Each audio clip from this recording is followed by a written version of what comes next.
श्री हनुमान जी साधु संतों के रक्षक कैसे हैं, कैसे माने कि श्री हनुमान जी साधु संतों के रक्षक हैं। हम आपको अपने ही जीवन की एक घटना सुनाते हैं, सत्य घटना सुना रहे हैं। ये कथा बड़ी अद्भुत है, निज जीवन की सत्य घटना बता रहे हैं। हनुमान जी कैसे रक्षक हैं। जिस स्थान पर हम रहते हैं उसका नाम है बागेश्वर धाम। एक बार भर हमने ये चर्चा बताई है टीवी के माध्यम से, दोबारा नहीं बताई, लेकिन आप लोग जरूर सुनो, क्योंकि गुरुजी ने आज्ञा दे दी थी कि ये कथा बता सकते हो। बात 2017 की है। 2010-11 से हम बागेश्वर धाम पर रहने लगे थे महाराज जी। 2011 से ही धाम पर रहने लगे थे, पर बात है 2017 की। तब उतना समुदाय धाम पर नहीं आता था, लेकिन आता तो था। शनिवार मंगलवार आसपास क्षेत्र के भक्त आते थे, दादा गुरुजी से जो जुड़े थे।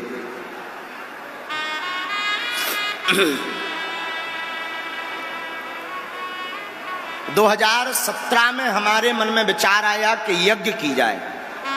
ये चौपाई इतनी सिद्ध हुई हमारे जीवन में, इस चौपाई को हम भूलते नहीं।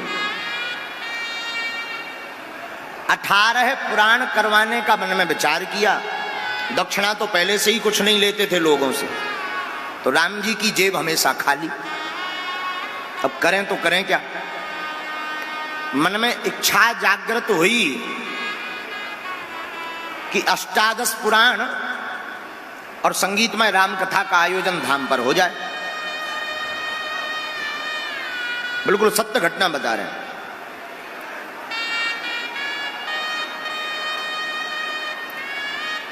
दृढ़ संकल्प ले लिया, तारीख निश्चित हो गई, ब्राह्मणों को भी आमंत्रण दे दिया, तैयारी शुरू कर दी।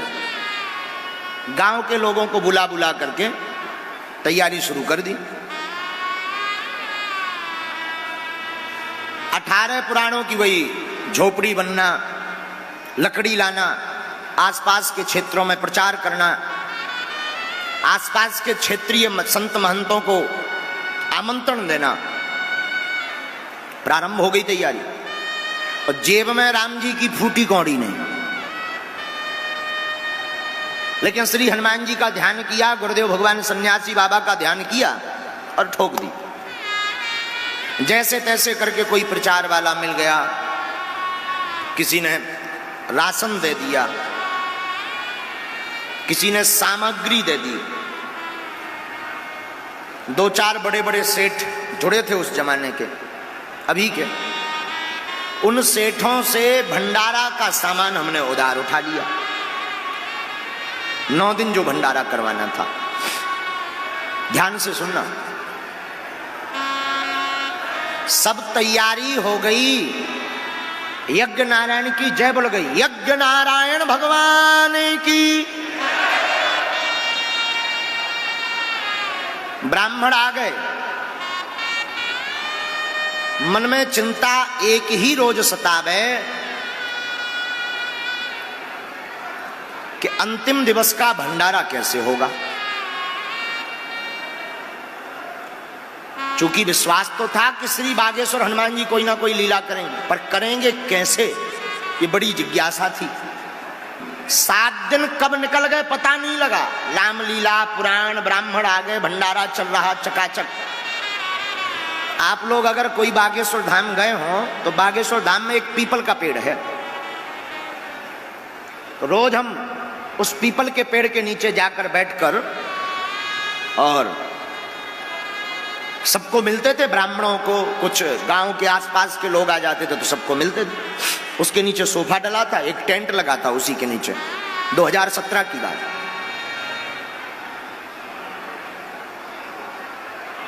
तोड़ी।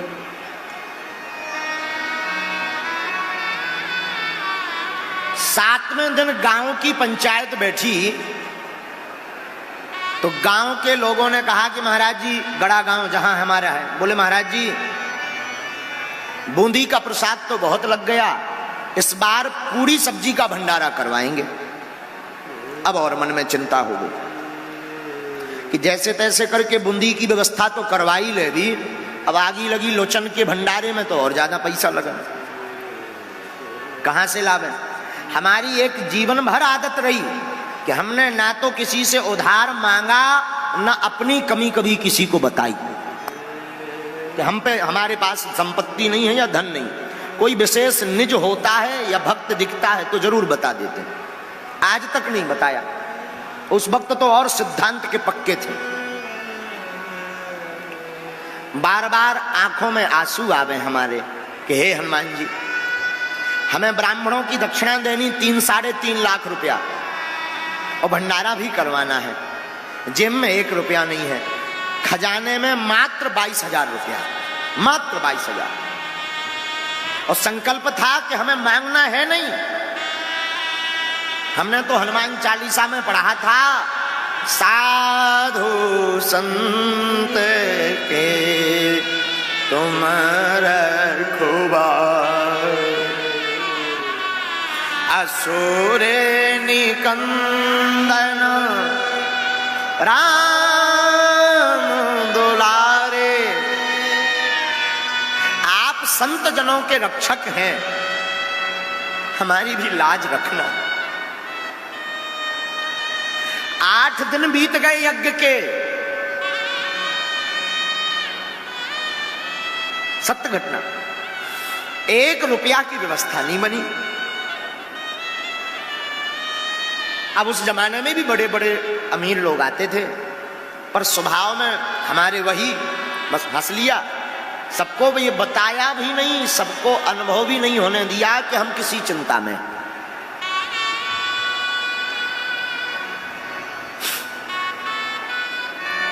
आठवें दिन भंडारे का सामान जो 20-22 हजार रुपया बचे थे वो हमने सेठ के यहां पहुंचाए कि आप भंडारे का सामान दो, पूरी सब्जी का भंडारा बनने दो, फिर देखा जाएगा।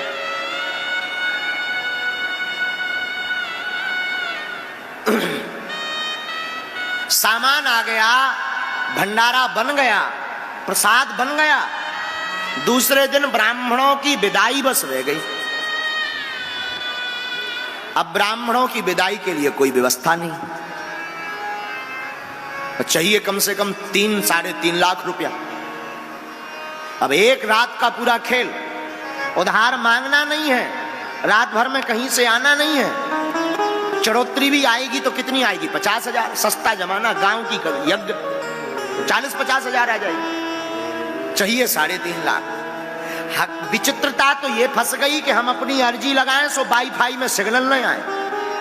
अरे चलो भाई बता दो, आपकी व्यवस्था हो जाए, अर्जी लग जाए, पर्चा बन जाए, झंझट खत्म, पर्चा में लिख के आ जाए कि भाई चिंता मत करो, कल ऐसी व्यवस्था हो जाएगी, टेंशन फ्री।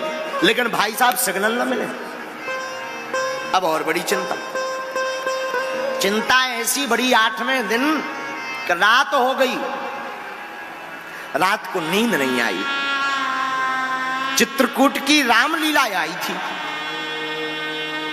सब रामलीला देखने गांव के लोग, आसपास के लोग आते थे। गर्मियों के दिन की यज्ञ, आप गांव में जाके पूछना ये वार्ता, तो जगह जगह मटके पानी के भरे 4-5 हजार लोग रामलीला देखने आते थे।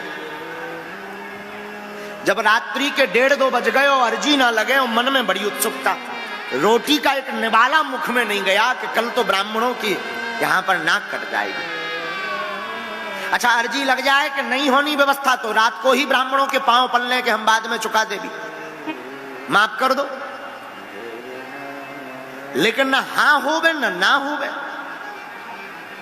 अब तो मन में बड़ी उद्विग्नता, शरीर को हम बार बार कसोटें, भीतर जाएं तो 20-22 हजार रुपया निकले, यहां वहां से जोड़ मरोड़ कर दान पेटी खुलवाई, सब 20-22-25 हजार रुपया भाई। अब बड़ी टेंशन,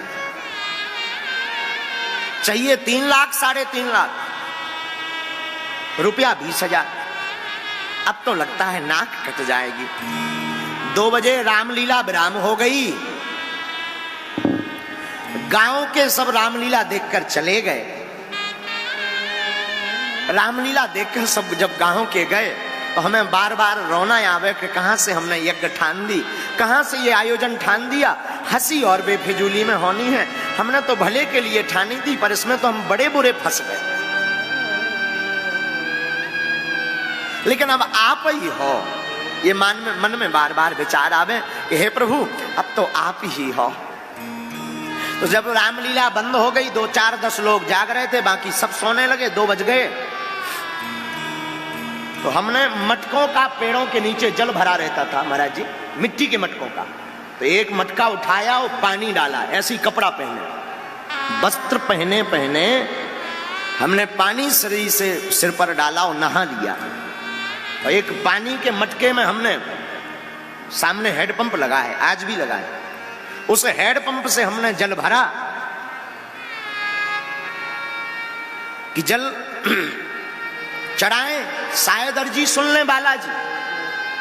आंखें बार बार भर आवे कि कल तो नाक कट जाएगी। हमारी नाक कटेगी सो तो ठीक है, आपकी भी नाक कट जाएगी।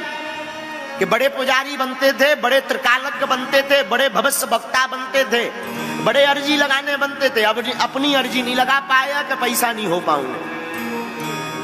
तो मन में ये बड़ी खिन्नता आ गई। पानी का मटका हमने हाथ में लिया और मंदिर की सीढ़ियां चढ़े, 2 सीढ़ी रह ही गई थी और पैर रखने ही वाले थे, तब तक भोले बाबा के मंदिर से आवाज जोर से आई, शरीर कांप गया। अब वो मटका हमारे हाथ से छूट गया। तो हमने जोर से कहा कौन? तो भीतर से जोर से हुंकार भर के बोले, हम हैं सन्यासी बाबा, और जा तू चिंता ना कर, कल व्यवस्था हो जाएगी तेरी।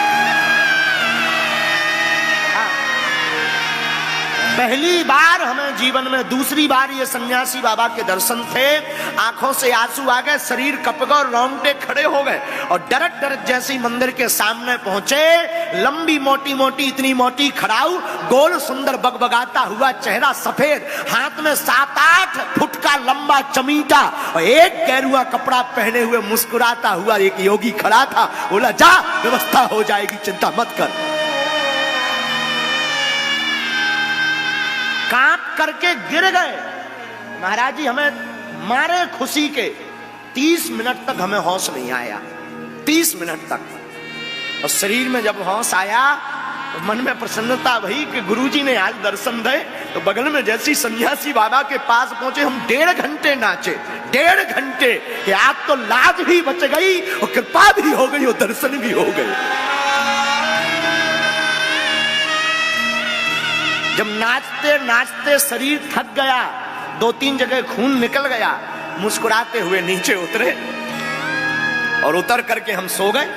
अब तो कोई चिंता ही नहीं, नींद ही नहीं आई, वही सपना बार बार, वही चित्र, वही विग्रह। और वो हुंकार आज भी हमारे कान में भरी है, आज भी वो हुंकार जाती नहीं है। और सच यह है, उन्हीं गुरु कृपा की दम पर हम बोल देते हैं, उन्हीं गुरु कृपा की दम पर हम दतिया में बोल रहे हैं, मॉरिशस में बोल आए और लंदन में बोल आए। कलयुग में साधु संत के तुम रखवारे, हनुमान जी के चमत्कार के ही कारण।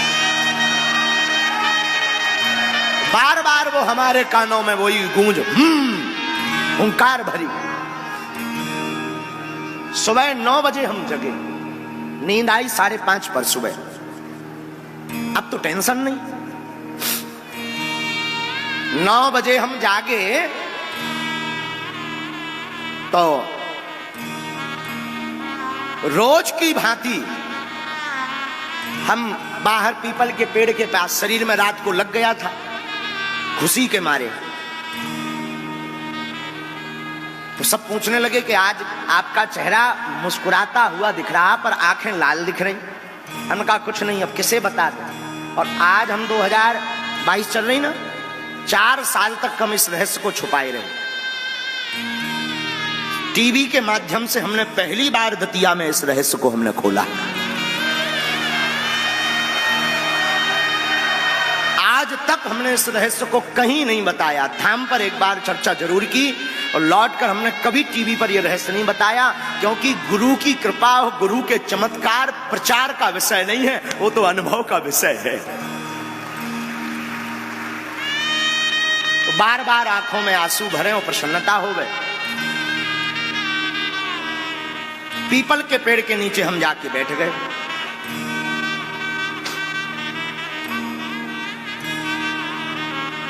और जाके बैठे तो सब लोग यजमान आदि ब्राह्मण आदि सब राम राम करने आए। अब हमें कोई दिक्कत ही नहीं थी, मौज थे। गुरु आज्ञा पर क्या संदेह, गुरु आज्ञा पर तो कोई, अब तो यही बात थी मन में कि पैसा कैसे आएंगे, अब व्यवस्था होगी कैसे, बस ये आनंद लेना था। बैठ गए मुस्कुराकर।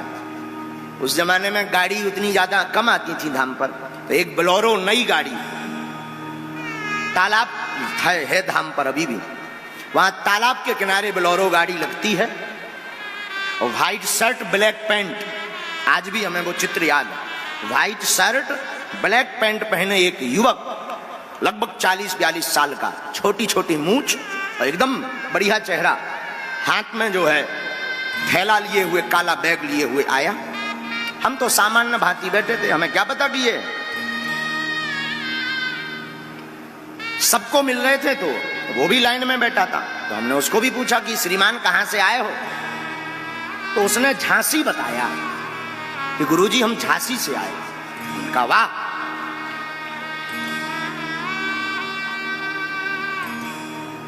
हमने सबको सीताराम की, हमने कहा अच्छे आए, आप प्रसाद पाइए, यज्ञ के दर्शन करिए, यज्ञशाला की परिक्रमा करिए। बोले गुरुजी हमें कुछ भेंट देनी है।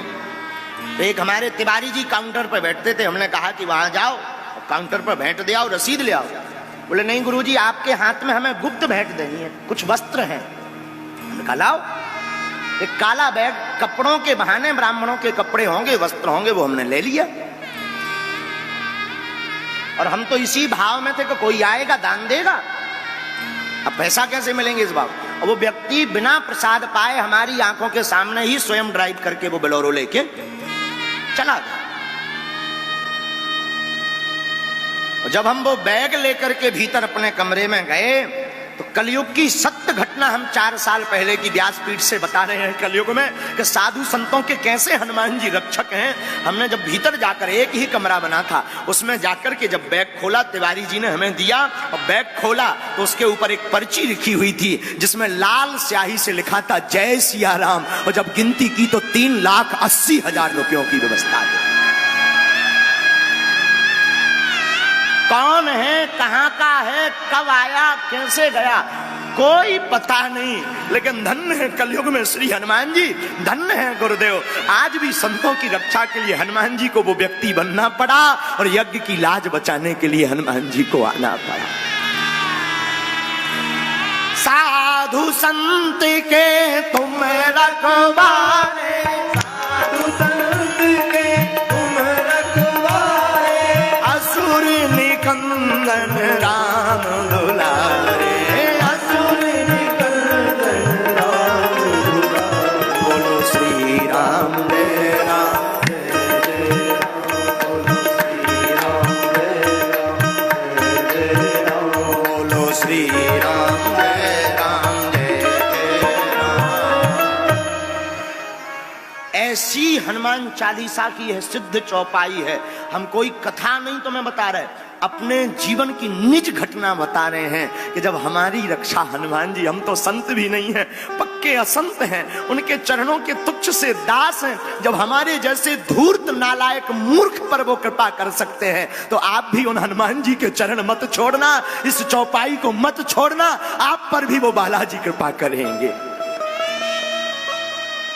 मत छोड़ना पागलो, प्राण छोड़ देना, परिवार छोड़ देना, घर छोड़ देना, पर अपने हनुमान को मत छोड़ना। हमारे हनुमान जी ऐसे हैं, और देवता चित्त न धरी, हनुमत से ही सर्व सुख करे। ये ताकत सिर्फ कलयुग में अगर किसी के अंदर है, श्री हनुमान जी के अंदर है। और आज की कथा सुनकर प्रण लेकर जाना पागलो। हमने कहा था हम दतिया में किसी विशेष प्रयोजन से नहीं, आप सबको बागेश्वर हनुमान जी का पागल बनाने आए। कितने ऐसे लाखों हम आपको घटनाएं बताएं, कथाएं बताएं जिनमें हनुमान जी ने कृपा नहीं की। कितनों की घर नहीं बनाए बालाजी ने, कितनों की जिंदगी नहीं संवारी। आज तुम यहां बैठे हो, शायद कथा में ना आए होते, कहीं उपद्रव में फंसे होते, कोई गंदा काम कर रहे होते। धन्य है तुम कथा में बैठे, आनंद भी ले रहे, भक्ति भी दृढ़ कर रहे और पापों से भी बच रहे। प्यारे,